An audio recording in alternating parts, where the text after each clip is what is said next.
শুনিয়ে যায় জীবে সকল ব্যথা।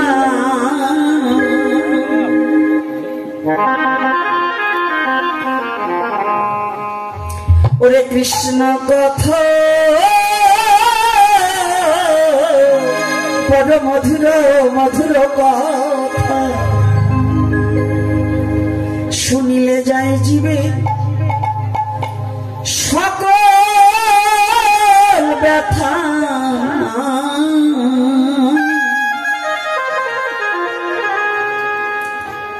এই মধুরী কৃষ্ণ কথা ব্যথাহারি কথা,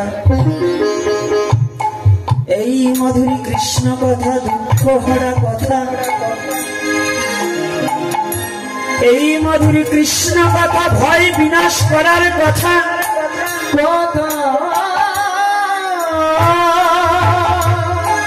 এই মধুরী কৃষ্ণ কথা জগৎ জীবে অশান্তি দূর করার কথা। হে জগৎ জীবী, যদি তোমার দুঃখ দূর করিতে চাও, করিতে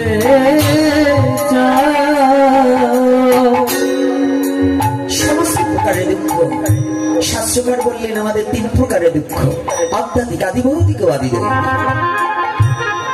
শ্রীমদ ভগবদ গীতায় তাহাই সিদ্ধান্তবাদ করলেন নাকি। দুঃখ কয় প্রকার?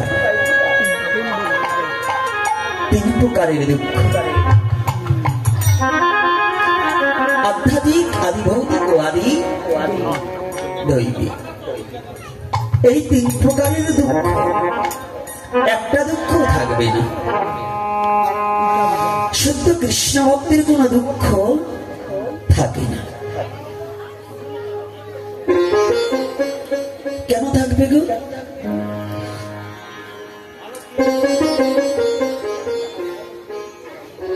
আজকে একটা কথা বলছি, ভালো করে খেয়াল রাখবেন। আমি আজকে সকালে একটা ঘুরলা দিয়েছিলাম এই আঙিনাটায়। আমরা না জানার অনেক বিপদ। আমি কিন্তু বারংবার বলি, সনাতন ধর্ম আগে জানবো পরে মানবো। আজকে দেখছি তিলকধারী বৈষ্ণবরা অনেকেই কম এসেছে। গতকাল যে সাধু বাবারা আসছেন আজকে একটু কম আসছে। আমি জানি তাদের খোরাকটা একটু কম হয়েছে, কারণ তারা তো উচ্চমার্গের ভক্ত। আমি আবার অত গভীরতা কথা জানি না। আমার কথা আছে আগে পাত্র তৈরি করতে হবে, তারপরে হরি কথা। যার কারণে আমাদের সমাজের কিছু যে কাজগুলো বাকি থেকে যায়, এই কাজগুলো করার জন্য কেউ আগায় না। কারণ অধিকাংশ লোক তো বয়সকালে প্রসাদ বুঝি, বয়সকালে একটু যখন ভারতী বয়সে তখন সাধু হয়। কিন্তু জৈবনে সাধু হওয়ার কি জ্বালা, ওটা আমি শালা জানি, অন্য কেউ জানি। জৈবনে সাধু হতে হলে যে তার কত যন্ত্রণা, এটাই বৃদ্ধ সাধুরা এখনো বুঝে না। এজন্যই জৈবনে যারা সাধু হতে চায় তাদেরকে রক্ষা করার দায়িত্বটা তো সাধুদের। কাদের দায়িত্ব? আরে কাদের দায়িত্ব? কিন্তু আমরা তো সাধুরা সে কর্তব্য কর্মপরায়ণতা না। সাধুরা শুধু নিজের স্বার্থ কায়েমার্থে খালি ঘরে বসে মালা জপ করবে আর নিজে ঘরে বসে করতাল বাজিয়ে কীর্তন করবে, বাইরের জগৎটা কি আছে এটা দেখতে চায় না। এজন্য ওনাদের ওই রাধা গোবিন্দ কথার বাইরেও যদি কথা বলা হয় ওনাদের আর ভালো লাগে না। কিন্তু রাধা গোবিন্দ কথার বাইরে কোনো কথাই নেই। সমস্তময় তুমি যদি কৃষ্ণ কথা শ্রবণ করার মতো কান হয়, সব জায়গায় কৃষ্ণ কথা শ্রবণ। বৃন্দাবন কোথায় গো? সনাতন ধর্মে বৃন্দাবনে যেতে হয় না, বৃন্দাবনকে টেনে আনা যায়। বৃন্দাবন আপনার বাড়িতে চলে আসবে। ভগবানকে ডাকতে হয় না, ভগবান আপনার বাড়ি চলে আসবে। রাধে রাধে।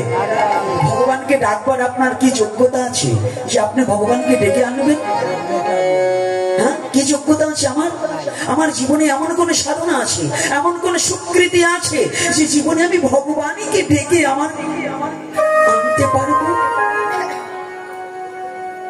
তাহলে হ্যাঁ আছে। আমি শুধু ভগবানের প্রিয় ভক্তকে যদি জীবনে একবার ভালোবাসা যায়, যদি ভগবানের প্রিয় পার্শ্বদকে একবারে ভালোবাসা যায়, যেমন যদি কারো বাড়ি একটা গোমাতা বাচ্চা প্রসব করে, গোমাতাকে সারাদিন টানবেন, ওই বাচ্চা ছাড়া, ওই বৎস ছাড়া গোমাতাকে নিতে পারবে। আর যদি কেউ ওই বৎসটাকে বক্ষে জড়িয়ে ধরে যদি কোনো রসিকজন আগে আগে ছুটে যায়, দেখবেন ওই গোমাতাকে ডাকতে হয় না, গোমাতা পিছনে পিছনে আপনি বৎসের লালসে ছুটে যায়।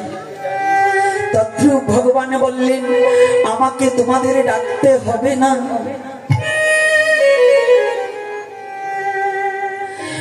জগতে আমাকে তোমাদের ভালোবাসতে হবে না। যদি জীবনে আমার শুদ্ধ ভক্তকে কেউ ভালোবাসিতে পারে, বাসিতে পারে,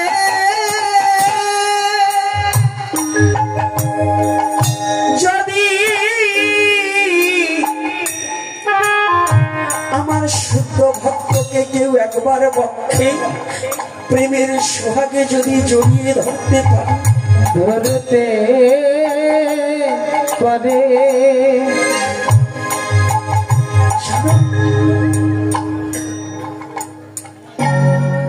কৃষ্ণ নিবেদিত দেহখানা, গৌরে নিবেদিত দেহখানা, ওই দেহখানা আর সে ভক্তের থাকে না, ওই দেহখানা আমার গৌর হরির হয়ে যায়, আমার গোবিন্দের হয়ে যায়।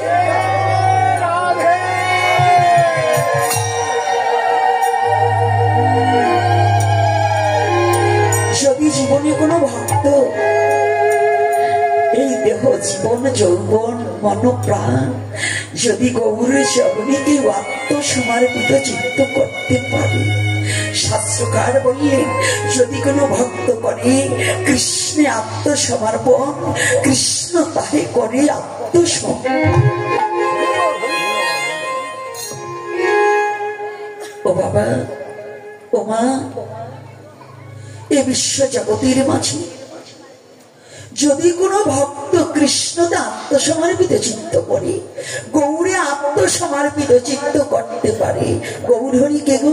গৌর আর কেহ নয়, রাধা কৃষ্ণ প্রণয়া ব্যক্তিনি আহুল্লাদি শক্তিরশ্মা বিকাত্মানাব বিবিধ বেদাঙ্গত তৌ চৈতন্য খণ্ড প্রকটয় মধুনয় তদত্ত চক্ষুমাপ্ত রাধা ভাব সুবলিতম নৈমি কৃষ্ণ স্বরূপম। চৈতন্য চরিতামৃতকার বললেন, রাধা কৃষ্ণ এক আত্মা, দুই দেহ ধরি অনন্য বিলাস রস আস্বাদন করি, এবে দুই দেহ হয়ে এক ঠাই ভাব আস্বাদিতে হলেন আমার চৈতন্য গোসাই।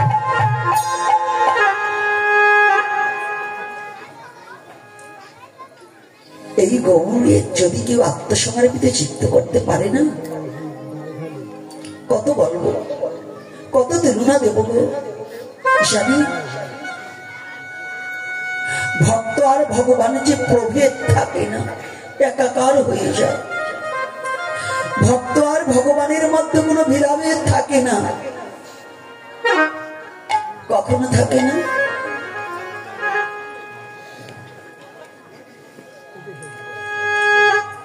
যদি কোনো বস্তু কেউ কাউকে দান করে দেয়, সে বস্তুটা কার হয়ে যায় বাবা?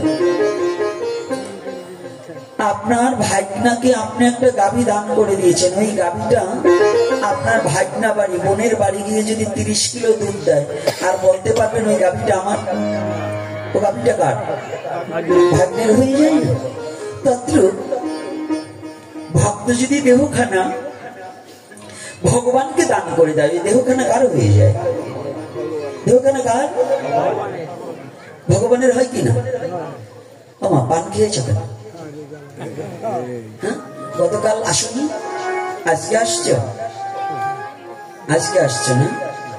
ভাগবত আসরে গেলে পান খেয়ে যেতে নেই মা। পানের মধ্যে কি আছে জানো? শামুকের হাড়। তো একটা জীবনের হাড় খাচ্ছ, চুন আর ওই সুবনির বসে নেশা হয়, তাতে জিহ্বা লাল হচ্ছে, আর এরকম করছো, হাতটা উচ্ছিষ্ট হচ্ছে। যদি কোনো বৈষ্ণবকে প্রণাম করো, তাহলে উচ্ছিষ্ট হাতে প্রণাম করলে তোমার অপরাধ হবে। এই জন্য ভাগবতী আসরে আসার আগে হাত মুখ ভালো করে ধুয়ে আসতে হয়। আজকে দুটো কথা না বলেই পারছি না, তবে বলবো, তারপরে বলবো। আগে এখানটা একটু আসি। কেমন দেহ আর ভগবানের দেহ একাকার হয়ে যায়, এটা আপনারা অনেকেই জানেন। চৈতন্য চরিতামৃতে যাকে যমন হরিদাস বলা হয়, যাকে ব্রহ্ম হরিদাস বলা হয়, যাকে ভক্ত হরিদাস বলা হয়। ব্যক্তি একজন। ব্যক্তি কতজন? একজন। আপনাদের একটু অনুরোধ করবো, একটু চেপে চেপে বসে যারা ভক্তরা আসছে তাদের একটু বসতে জায়গা করে দেবে। আজকে ভক্তরা একটু বেশি হয়েছে। আপনিও বসুন, অপরকে বসার সুযোগ করে দিন। এই হরিদাস যেদিন বাঁশবাজারে বেত্রাঘাত খেয়েছিল কাজের নির্দেশে, আপনি জানেন তো? একটিবারও হরিদাস ব্যথা পাইনি। ব্যথা পেয়েছিলেন? হ্যাঁ, আপনারা যে কয়জনই এসেছেন, চৈতন্য চরিতামৃত দর্শনকারী ভক্ত যারা আছেন, শাস্ত্রে কি বলেছে হরিদাস একটিবার ব্যথা পেয়েছে? হরিদাসকে যতবার আঘাত করছে, হা কৃষ্ণ হা কৃষ্ণ, যতবার আঘাত করছে হা কৃষ্ণ, আবার আঘাত করছে হা কৃষ্ণ। কাজী পেয়াদারা বলছে, হরিদাস তোমাকে মারতে মারতে যে আমরা পরিশ্রম ক্লান্ত হয়ে যাচ্ছি, তবু যে তুমি মারছো না কেন?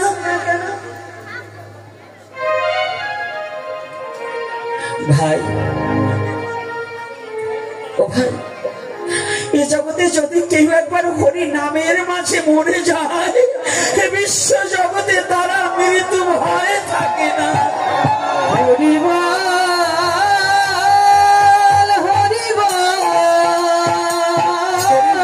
মরতে পারি।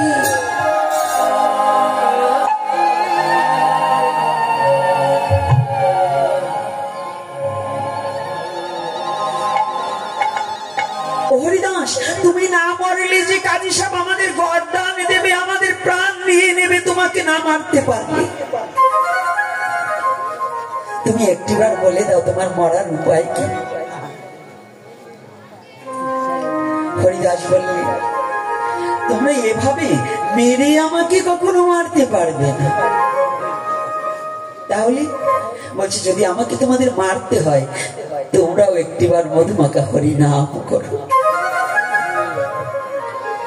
কথাটা একটু বুঝতে চেষ্টা করো। যেই জন্য ভজে কৃষ্ণ সে বড় চতুর। আজকে হরিদাসের ইচ্ছা, শুধু আমি হরিনাম করব কেন, তোমাদের বদনেও হরিনাম করাবো। যখনই কাজীর পেয়াদারা হরিনাম করছি, হরিদাস হরিনাম শুনে বাহ্যক জ্ঞান হারিয়ে ফেললেন। মরলেন না, বাহ্যক জ্ঞান হারিয়ে ফেললেন। তুলো ধরে দেখে, তুলোও লড়ছে না, কিন্তু প্রাণ আছে বটে। হরিদাসকে যখন গঙ্গায় ফেলে দিলেন, ভাটিতে না গিয়ে উজান দেশে গিয়ে মহাপ্রভু যেখানে সেখানে উপনীত হল। তাই তো? উপনীত হওয়ার পরে হরিদাসের চৈতন্য জ্ঞান হলে, আমি সংক্ষিপ্ত বলছি, আজকে অন্যদিকে কথাটা বলবো, কিন্তু ভক্ত ভগবান কেমন এটাকে বুঝাবার নিমিত্ত। আজকে হরিদাস যখনই মহাপ্রভুর কাছে গিয়েছি, মহাপ্রভু বলছে, হরিদাস তুমি আসো। বলছি, না না প্রভু না। হঠাৎ করে মহাপ্রভুর পৃষ্ঠ দেশে দেখতে পায় রক্তের ধারা, রুধির ধারা বইছে, আর অনেক আঘাত করেছে। হরিদাস চমকে উঠেছে, কে কে এমন পাষণ্ড? প্রভু তোমার কমলাঙ্গে আঘাত করেছে, এ পাষণ্ড কে?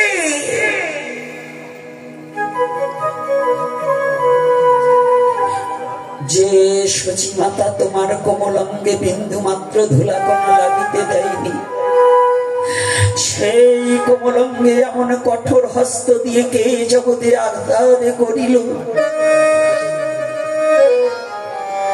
কে আঘাত করেছে? ও হরিদাস, এটা আমাকে আঘাত করেনি, এটা আমার ভক্ত আমাকে উপহার দিয়েছে।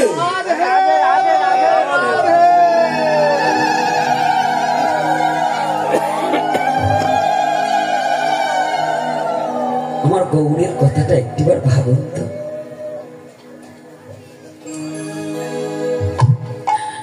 ভক্তবৎসল গৌরীর কথা একটিবার হৃদয়ে ভাবুন তো।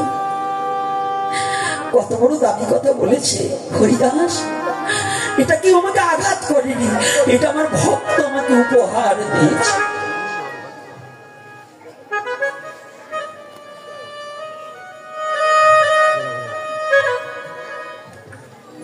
উপহার দিয়েছে, এ কেমন ভক্ত তোমাকে আঘাত করে উপহার দিয়েছে?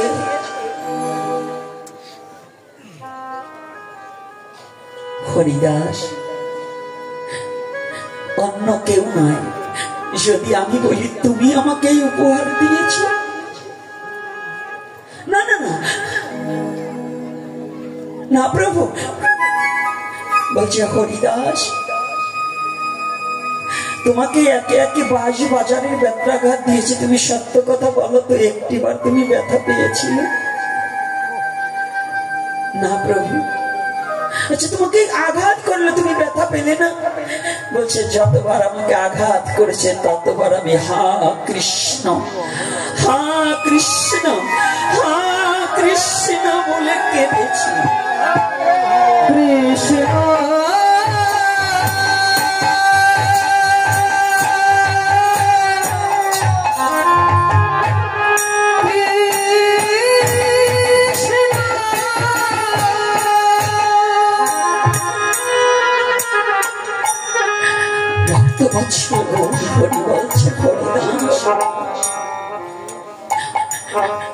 যদি বিশ্ব জগতে আঘাতের সময় যে জন হরি নাম করে ওই দেহর ভারটা কি আমার উপরে সে পৌঁছায় না?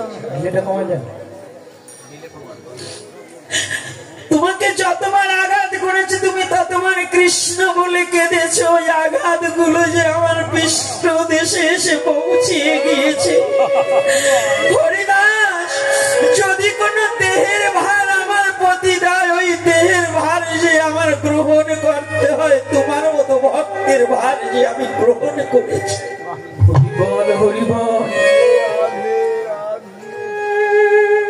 জানেন তো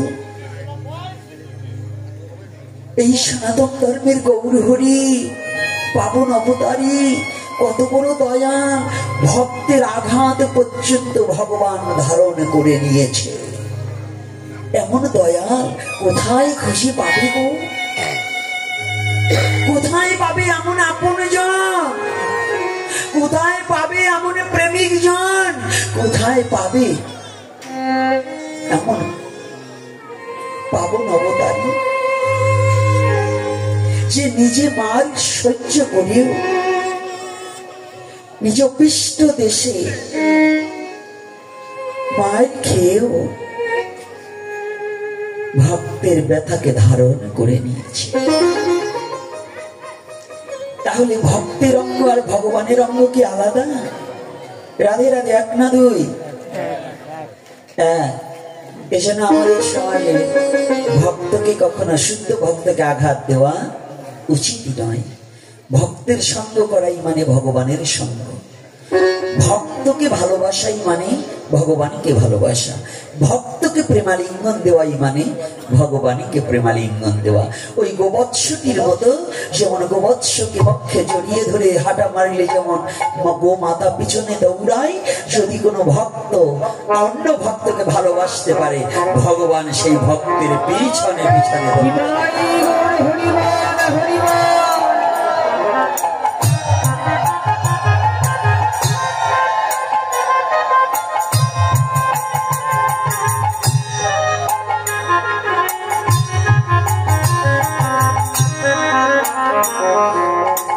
এটাই সনাতন ধর্মের গুণ। সনাতন ধর্মের গুণটা বুঝতে হলে সাধারণ জ্ঞানে বোঝা যাবে না গো। যাক, একটু রাধা মাধব কীর্তনটা করে তারপরে অন্যান্য আলোচনায় একটু প্রবেশ করি নাকি? রাধে রাধে দিচ্ছেন না, এমন একদিন আসতে পারে ওই হাতে শক্তি থাকবে না, সেদিন দিতে চাইলেও দিতে পারবে না।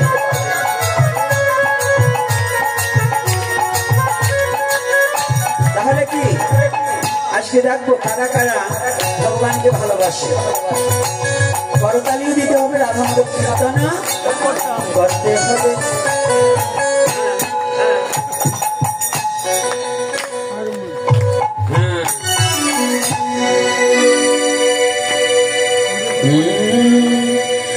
জয় রাধা মাধব,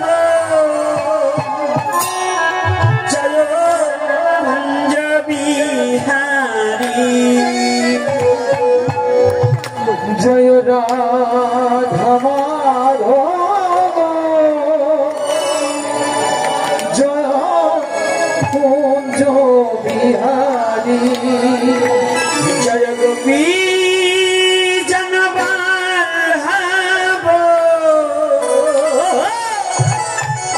জয় গিরিবরধারী, জয় গোপী জনবল্লভ,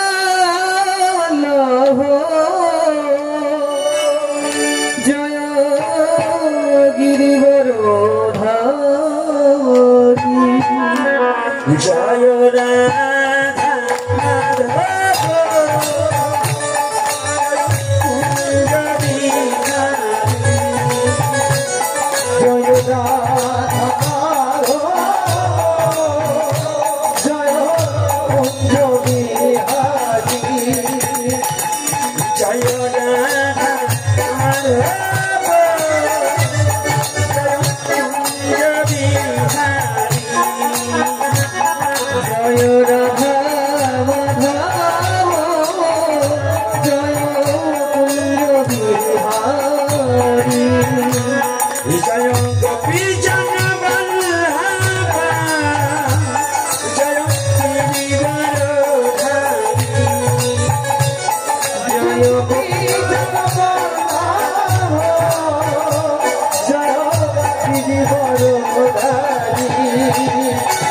জয় রাধা মাধব জয় কুঞ্জ বিহারী, জয় রাধা মাধব, সবাই চলে জয় কুঞ্জ বিহারী, যশোদানন্দন ব্রজ জনরঞ্জন, যশোদানন্দন ব্রজ জনরঞ্জন, যশোদানন্দন ব্রজ জনরঞ্জন, যশোদানন্দন ব্রজ জনরঞ্জন, যমুনা তীর বনচারী, যমুনা তীর বনচারী, যমুনা তীর বনচারী, যমুনা তীর বনচারী, জয় কুঞ্জ বিহারী, রাধা মাধব, জয় কুঞ্জ বিহারী, জয় রাধা মাধব, জয় কুঞ্জ বিহারী। আসতে দাঁড়ায় তার ঠিক রাখবা। তোমার ছোট্ট একটা গল্প বলি। এক গ্রামে দু ভাই, ছোট ছোট দুটো বাচ্চা, একটা জমিদারের ছেলে, কিন্তু এত দুষ্ট, লেখাপড়া করবেই না। তাই জমিদার মশাই বলছে, আমার ছেলেদের যে অঙ্ক করাতে পারবে তাকে আমি উপযুক্ত পুরস্কার দেবো। এক মাস্টার মশাই যে বলছে, আমি পারবো। বলছে, তাহলে যাও। তাই ছেলে দুটোকে ডেকে বলছে, ওখানে বাবা তোরা কি ভালোবাসিস? ছোট ছেলেটাকে তো বলছে, আমরা ঘুড়ি উড়াতে ভালোবাসি। তো বাজার থেকে দুটো ঘুড়ি এনে দু ভাইকে ধরিয়ে দিয়ে বড় ভাইকে জিজ্ঞাসা করছে মাস্টার মশাই, বাবা কি তোমার ছোট ভাইয়ের হাতে একটা ঘুড়ি আর এই বড় ভাইয়ের হাতে একটা ঘুড়ি, বলো তো কয়টা ঘুড়ি? বড়জন বলবে বলবে, ছোটটা ডাক দিয়ে বলছে, এই বলিস না, এই যে কিন্তু মাস্টার মশাই অঙ্ক করায়। এ বললাম কেন জানেন? আমি আমি কি বাংলায় কীর্তন করছি না ইংলিশে, আরবি না ফার্সি, উর্দু না তেলেগু? বাংলায় কীর্তন করলে বাংলায় করতালি দিতে আর বাংলায় মুখ লড়াতে আপনাদের কষ্ট কেন? এই তালেশ্বরে এসে দেখলাম সারা বাংলার মধ্যে আপনাদের এখানে বেশি অলস। হরি নামে বলছি তাও কীর্তন করছেন না, বলার পরেও হাত উঠান না, তাহলে কত বড় অলস আপনারা বোঝেন তো? হ্যাঁ,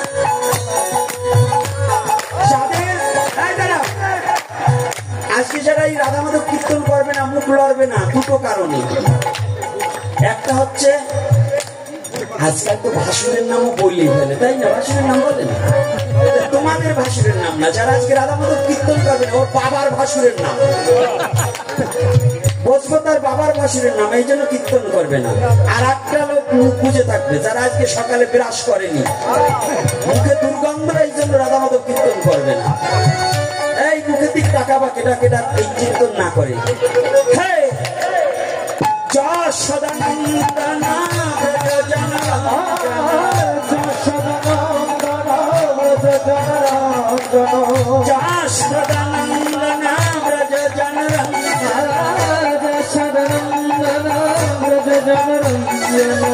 যমুনা তীর বনচারী, যমুনা তীর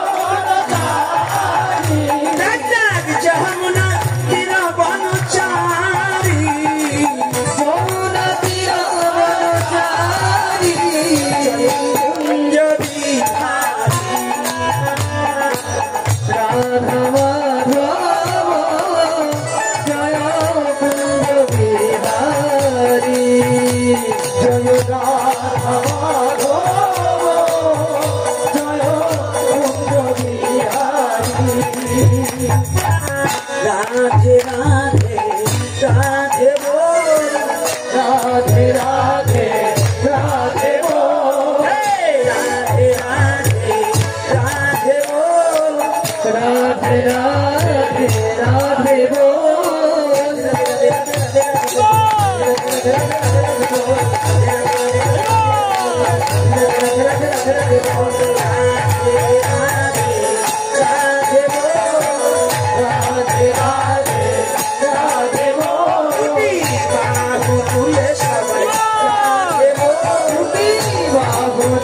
সবাই রাধে রাধে